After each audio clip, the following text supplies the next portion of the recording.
Assalomu alaykum. Bugungi mavzuyimizda sizlar bilan treshina, ya'ni anal yorig'i kasalligi to'g'risida gaplashamiz. Uni sabablari, belgilari, davosi to'g'risida gaplashib o'tib ketamiz. Bu anal yorig'i, ya'ni treshina orqa chiqaruv kanali anal sohasini kasalligi hisoblanadi. Ya'ni shilliq qavatni yorilishi yoki yirtilishi bilan kechadigan holat. Endi bu joylashiga keladigan bo'lsak, shu orqa chiqaruv kanalini oldingi, yuqori yoki pastki devorlarida joylashishi mumkin. Endi sonlari bir yoki bir necha treshinalar bilan yuzaga kelishi mumkin.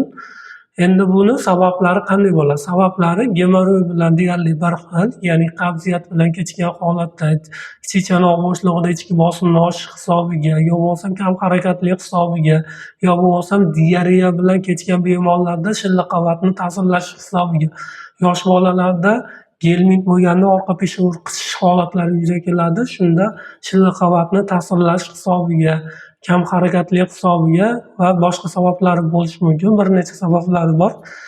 Endi treshina bo'lgan bemorlarda qanaqa klinik belgilar bo'ladi? Klinik belgilar hojatga borganda, ya'ni og'riq kuchayishi, hojatdan keyin qichishish, achishish belgilari namoyon bo'lishi, uzoqroq davom etishi, hojatga borishga qo'rquv hissi paydo bo'lib qolishi, hojatdan keyin axlatda qon bo'lishi, hojatdan keyin qog'ozda qon izlari paydo bo'lish holatlari hamda orqa peshon qizarish holatlari bilan yuzaga keladi.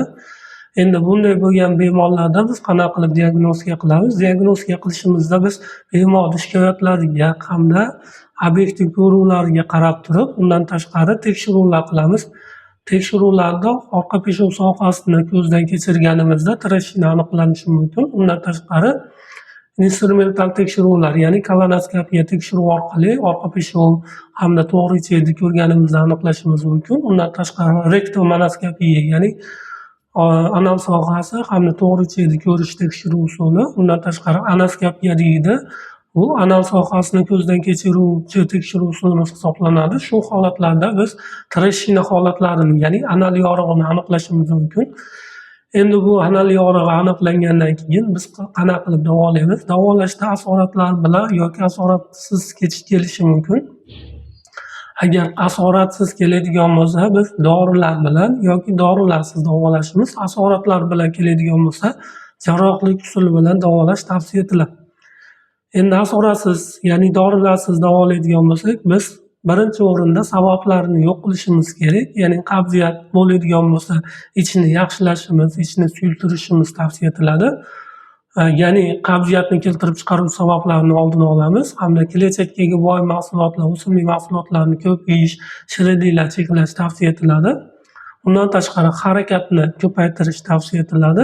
Ya'ni kun davomida ko'proq yurish tavsiya etilsa, ichaklar harakati hamda o'tirganda bosim oshish hisobiga bu holat yuzaga kelishi mumkin. Shu oldini olingan bo'ladi hamda dorilarsiz davolashda kuniga iliq vannalar, orqa peshon sohasini iliq vannalar qilish tavsiya etiladi. Endi dorilar bilan davolaydigan bo'lsak, dorilar bilan ham holatdan kelib chiqib turib, treshinaning katta kichikligi, soniga qarab turib biz dorilar bilan davolaymiz. Dorilar bilan davolanganda mahalliy ta'sir etuvchi mazlar qo'llaymiz, ya'ni anuzol, praktazan hamda lidokain tarkib tutuvchi dori vositalari, ya'ni og'riq qoldirish maqsadida.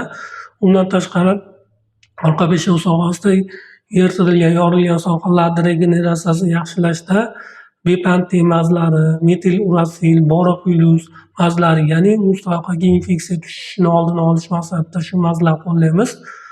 Undan tashqari biz qabziyat bo'ladigan bo'lsa, ichni yaxshilash maqsadida laktuloza, duyfalak dori vositalarini tavsiya etiladi. Undan tashqari bemorning holatidan kelib turib jarrohlik usuli qo'llaniladi. Jarrohlik usulda o'zini maxsus etaplarda shu sohani kesib olib tashlash amaliyoti amalga oshiriladi.